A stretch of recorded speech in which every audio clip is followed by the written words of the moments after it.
தம்பி, நான் குட்டி கதை சொல்லவன் அல்ல தம்பி, கட்டுக்கதையை சொல்ல வந்தவன். அங்க போய் ஒரு 10 நிமிட பேச்சு இவ்வளவு பெரிய மாற்றத்திற்கு காரணமாகி அவருடைய அரசியலை நிலைபெற செய்வதற்கான ஒரு மையப்புள்ளியாக இருந்தது. கலை மூலமாக தான் சில கருத்துக்கள் கொண்டு சேர்க்க முடியும் மக்கள்கிட்ட.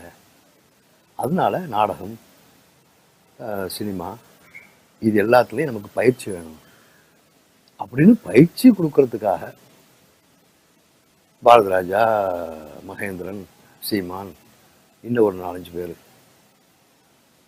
இந்த சினிமாவை பற்றி, நாடகங்களை பற்றி, இந்த கலையை பற்றி பயிற்சிக்காக கூப்பிட்டு ஆளுக்கு 10 நிமிஷம் 1/2 மணி நேரம் பேசினது தான். இங்கே போய் என்னமோ உலக அரசியல அவர்கிட்ட உட்காந்து பேசின மாதிரி.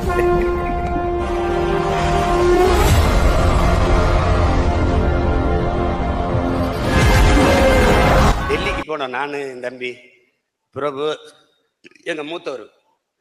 பின்னூர்தி நிலையத்துக்கு வரும்போது பிரபு வண்டியை கொஞ்சம் பின்னாடி எடுத்து விட்டு வரேன்னு அங்கே நின்றுட்டான். நான் முன்னாடி போயிட்டேன். எங்க மூத்தவர் தம்பி தம் போட்டு வரேன் அப்படின்ட்டு அங்கிட்டு போயிட்டாங்க. திடீர்னு பார்த்தீங்கன்னா சுத்தி என்னை ராணுவம் வளைச்சிருச்சு ராணுவம். பிரபு அப்படியே பதறிட்டான், என்னன்னு தெரியலேன்ட்டு. எங்க மூத்தவர் அப்படியே கட்டை பாதி அப்படியே நிக்கிறாரு. என்னை சுத்தி நின்றுட்டு கட்டி பிடிச்சேன். அண்ணா ஒரு போட்டோனா, அண்ணா ஒரு செல்ஃபினா. நான் குட்டி கதை சொல்லவன் அல்ல தம்பி, கட்டுக்கதையை சொல்ல வந்தவன். இப்பவுமே துப்பாக்கி வச்சுட்டு அந்த வண்டியில சேரா வண்டி ஓட்டுவான், பின்னாடி புகழ்மாறன் இருப்பான் எனக்கு பாதுகாப்பு. முன்னாடி ஒரு ராணுவ வண்டி, பின்னாடி ஒரு ராணுவ வண்டி. தீவுல கொண்டு இறக்கி விட்டாங்க என் தம்பிங்க. ஆனா அதை திரும்பி பாருங்க, ஒரு ஆளு சின்னதா ஒரு பரிசல்ல போறாரு, பரிசல் இல்ல, ஆமா ஓடு, திருப்பி போட்ட ஒரு ஆள் அப்படியே உட்காந்து போயிட்டு போகும்போது 2 பக்கமும் செல் அடிக்கிறாங்க. மழை பெய்யுது, வானவில் போடுது. அப்போ உங்க அண்ணன் நாடு தம்பி எப்படி வரவேற்குது பாரு. மழை பெய்யுது, வானவில் போட்டு வரவேற்குது, பத்தாக்குறைக்கு சிங்களம் பட்டாசு வெடிக்கிறான். தம்பி, நான் குட்டி கதை சொல்லவன் அல்ல தம்பி, கட்டுக்கதையை சொல்ல வந்தவன். மயில் கேகல, மயில் குளிர்ல தான் தோகை விரித்த ஆடும். ஆனால் அந்த மயில் குளிரில் நடுங்குகிறதோ என்று எண்ணி அஞ்சி போர்வையை போர்த்தி நான் பேகன். அதனால் அவன் ஆகச் சிறந்த கொடை வல்லன். மயில் நம்ம பாட்டன்ட்ட எனக்கு போர்வை கொடு, குளிர்ந்து பேகன்னு கேட்கல. அந்த செயல் உண்மையிலே பைத்தியக்கார செயல், உண்மையிலே பைத்தியக்காரத்தனம். ஏன்னா மயில் சிலு சிலு சிலு சிலு அந்த குளிர் காத்து அடிக்கும் போது தான் தோகையை விரிச்சு ஆடும். இவன் நம்ம பாட்டை போர்வை போட்டு கொண்டு விட்டான். பெரியார்ட்ட போய் பெண் உரிமை பெற்றுங்கிற, அப்புறம் வேலுநாச்சியார்ட்ட எதை பெற்றீங்க? யார் வேலுநாச்சியார்? கணவன் உயிரற்ற உடல் மீது சத்தியம் செய்து காய் குழந்தையை தோளிலே உப்பு முட்டை போல கட்டிக்கொண்டு இழந்த நிலத்தை நான் மீட்டே தீர்வேன் என்று உறுதி எடுத்து சென்ற மகள் வென்று முடித்த வரலாறடா தமிழின வரலாறு. இதுவும் தவறு என்று சுட்டிக்காட்டி உள்ள சிலர் வேலுநாச்சியாரின் வரலாறு என்று ஜான்சி ராணி லட்சுமிபாயின் வரலாற்றை சீமான் தவறாக கூறிவிட்டதாகவும், வேலுநாச்சியார் தனது கணவர் இறந்து 8 ஆண்டுகள் கழித்துதான் வெள்ளையர்களுடன் போர் புரிந்தார் என்றும் கூறுகின்றனர். தம்பி, நான் குட்டி கதை சொல்லவன் அல்ல தம்பி, கட்டுக்கதையை சொல்ல வந்தவன். நாங்க 100 போடுவோம், 3 போடுவோம். சில சமயம் 2 பேரும் வெறியாச்சுன்னா 1000 தடவை அதை போடுவோம். அது முத நாள் என்ன சாப்பிடுறோங்கிற வச்சுதான். நாம் விழா குத்தி ஆடுகிறோம், தேர் இழுக்கிறோம், அழகு குத்துகிறோம். விழா குத்தி ஆடுவான், வேலை இங்க குத்துவான். எதற்காக? பழக்கிறான், தமிழனை பறக்கிறான், விழா காலங்களில் பழக்கிறான். டேய், வேலை குத்துனா இவ்வளவுதான்டா வலிக்கும், வாழை குத்துனா இவ்வளவுதான்டா வலிக்கும், போர் என்றவன அவ்வளவுதான் ஏன் வலிக்கும், எடியா கம்ப எடுத்துட்டு கிளம்பிடுறான். இதுதான் நடக்குது. இந்த காயங்களை சிறு வயதிலிருந்தே பழக்குகிறான் தமிழன். எனவே அவன் போர் மரபினன் என்பதாலே அது ஒரு பயிற்சி. தமிழனுடைய மெய்யியலே அறிவியல் என்பதை நாம் அறிந்து உணரணும். நான் பேசுவது எங்கள் உறவுகளுக்கு, என் அண்ணன் தம்பிக்கு. ஏன் இப்படி காட்டுமராண்டித்தனமா நீ போறான்னு நாங்க பேசுறோம். அழகு குத்துற என் அருமை பெருமக்களே, என் உறவுகளே, என் அன்பு சொந்தங்களே, 2 தாடைக்கு இடையில் இருக்கிற மெல்லிய சதை பகுதியிலேயே குத்துறீங்களே, அதே பக்தியினால நீ உண்மையிலேயே மிகச்சிறந்த பக்திமானாக இருந்தால் அதே பக்தியினால நீ ஒரு அங்குல மேல ஏத்து குத்து நான் பாத்துக்கிறேன்.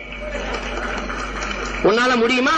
முடியாது, முடியாது, செய்ய மாட்டேன். செத்து போயிடுவான்னு உனக்கு தெரியும். தீமிதி நீ மிகச்சிறந்த பக்திமானாக இருந்தால், சரியான பக்திமானாக இருந்தால், நீ அடுப்பு கறியை எடுத்துட்டு நான் பழுக்க காய்ச்சல 10 கம்பியை குறுக்க போறேன்டா, நடந்து போயிடா நீ உங்க அப்பா. அன்னையில இருந்து நான் சாமி கும்பிடுறேன்டா. அன்னையில இருந்து இனிமே நான் அந்த கருப்பு சட்டை போறதில்ல, நான் சாமி கும்பிடுறேன். தம்பி, நான் குட்டி கதை சொல்லவன் அல்ல தம்பி, கட்டுக்கதையை சொல்ல வந்தவன்.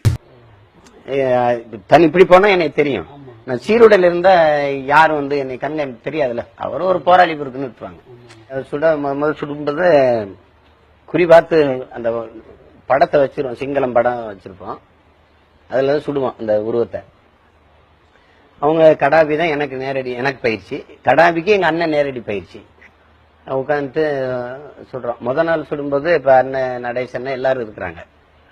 அவங்களும் சுடுறாங்க. நடேசனை சுடும்போது சுடுங்க அப்படிங்கிறாங்க. நான் தலைவரும் பக்கத்து நிக்கிறேன். சுடுறாரு. சுட்டவொன்னே டம்னு அடிச்சோன்னே என்னை பார்த்து, உங்க நாட்டு அரசியல் எப்படி, நம்ம நாட்டு அரசியல் எப்படிங்கிற. அவர் அரசியல் பிரிவு தானே, அதனால உங்க நாட்டு அரசியல் எப்படி, நம்ம நாட்டு அரசியல் எப்படி. ஓவியம் வரைவாரு, சமைப்பாரு, சாதாரண ஆள் கிடையாது. அப்ப இந்த இதுல எனக்கு சுடு கடாபி பயிற்சி விட்டுட்டே இருக்கு, சுட்டுக்கிட்டே இருக்கேன். நெஞ்சில மட்டும் பட மாட்டேங்குது, வயிற்றுலயே அடிக்குது டக்கு டக்குன்னு. அவ உட்கார்ந்துட்டே இருந்த ஒரு நாற்காலியில, என்ன பிரச்சனைப்பா அப்படின்னு கேக்குறாரு. அவர்கிட்ட போய், ஒண்ணும் இல்லைண்ணே, அண்ணன் விஷயம் வந்து டப்பு டப்புன்னு அமைக்கிறாருன்னு, அது தலை கவுந்துக்கிறதுண்ணே. அப்படியா? கிட்ட வந்து எப்படி சுடு பாப்போம், சினிமால நல்லா என்கவுண்டர் பண்ற, இங்க என்ன உனக்கு பிரச்சனைன்றது. அது அப்ப இந்த மாதவனை சுடுற ஒரு இது வருதுல்ல, என்ன படம் அது, என்னை போல வரும் எவனா வரும் பார்த்துட்டு சொல்றாரு. அப்ப அப்படி இல்லப்பா, அது விஷயம் வந்து இப்படி அமுக்க கூடாது, இப்படி கையில வச்சுக்கிட்டு மெதுவா இழுக்கணும்.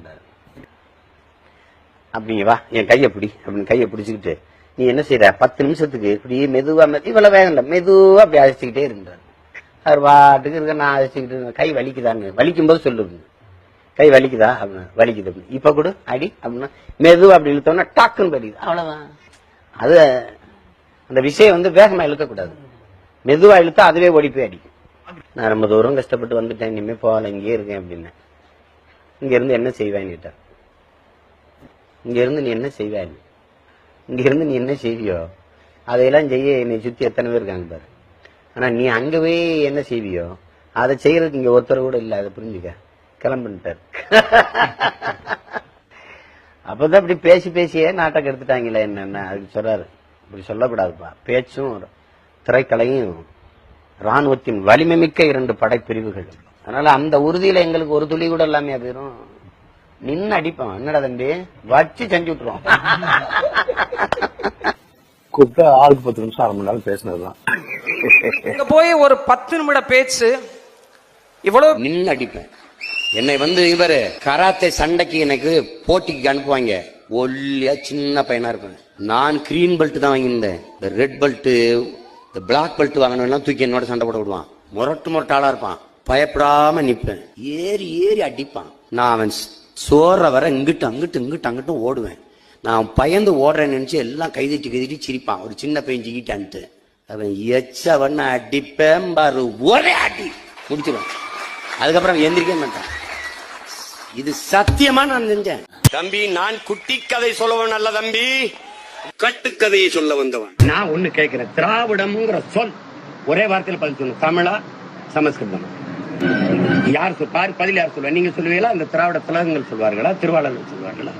திராவிடம்ங்கிற சொல் தமிழா? என்னைக்குடா நான் தமிழனா இருக்கிறது? என்ன எல்லாரும் கேக்குறாங்க, சீமான் நீங்க தீக்காவா அப்படின்னு. ஆமா, நான் இனத்தால் திராவிடன், ரத்தத்தால் கம்யூனிஸ்ட், அதனால நான் தீக்கான்னு சொன்னேன். நீங்க உங்களுக்கு ரொம்ப பிடிச்ச தலைவர் யாரு அப்படின்னு? எனக்கு எங்க ஐயா பெரியார் தான். தம்பி, இந்த உண்டியல் அண்ணன் பேச போறாங்க. தம்பிமார்கள் உண்டியல் எடுத்துட்டு வராங்க. கொஞ்சம் சத்தம் இல்லாம ரூபா நோட்டா போடுங்க. பெண்ணிய உரிமையை பேசுனது எங்க முன்னவர்களை தாண்டி ஒன்னும் பெரியார் கிடையாது. பெரியார்ட்ட போய் பெண் உரிமை பெற்றங்கிற, அப்புறம் வேலுநாச்சியார்ட்ட எதை பெற்றீங்க? தந்தை பெரியார் பற்றி உங்கள் பார்வையின? பெண்ணிய உரிமைக்காக போராடியவர், பேசியவர். பாரதி பாடினாரு, ஐயா வந்து போராடினாங்க. தம்பி, நான் குட்டி கதை சொல்லவன் அல்ல தம்பி, கட்டுக்கதையை சொல்ல வந்தவன். ஒரு நல்ல இந்து, உண்மையிலே ஒரு நல்ல பக்திமானா இருந்தா ஏதாவது ஒரு பொது மேடையில சிவலிங்கம்னா என்னன்னு பேசிருக்கடா. நான் அதுல இருந்து நான் பேசுறேன். இந்த தேசத்துல சிவலிங்கம்னா என்ன, லிங்கம்னா என்ன, சிவலிங்கம் கும்பிடுறீங்களே என் அன்பான பெருமக்கள், என் தாய்மார்கள் அதுக்கு பால் ஊத்தி பூவை போட்டு விழுந்து கும்பிடுதுல, அது என்னன்னு மட்டும் நல்லா அப்பளுக்கு பிறந்திருந்தா நீ ஒருத்தன் ஒரு மேடையில சிவலிங்கம்னா இதுதான் அதை மட்டும் சொல்லிடா. இனிமே நான் இந்து மதத்தை பத்தி விமர்சிச்சேன்னா நான் என்னை வந்து செருப்பு கட்டி அடிக்கிறேன். சொல்ல முடியுமா உன்னால? சொல்ல முடியுமா? என்னது என்னடா கேக்குறான் அந்த தலைவன்? கடவுளுக்குன்னு ஒரு கதை எழுதி வச்சீங்களடா, கொஞ்சம் கண்ணியமா எழுதி வைக்க கூடாதான்னு தான் நான் கேட்கிறேன். வேற என்ன கேட்கிறேன்? எங்க ஐயாட்ட போய் கேட்கிறாங்க, ஐயா கடவுள் இல்லையா? 10,000 பேர் கேம்பெயினை தொடங்கவா, மைக்க கையில் எடுக்கவா, எல்லாம் பதறிட்டான். 2 வரியில பல பேர் நெஞ்சடிச்சு உட்காந்துட்டான். என்னடா அது தம்பி, நான் குட்டி கதை சொல்லுவன் அல்ல தம்பி, வரலாற்றை கற்பிக்க வந்தவன். நீங்கள் இனிமேதான் பெரியார், அம்பேத்கர் எல்லாரையும் படிக்கணும். நாங்க படிச்சு PhD வாங்கி TC சப்மிட் பண்ணிருக்கோம்.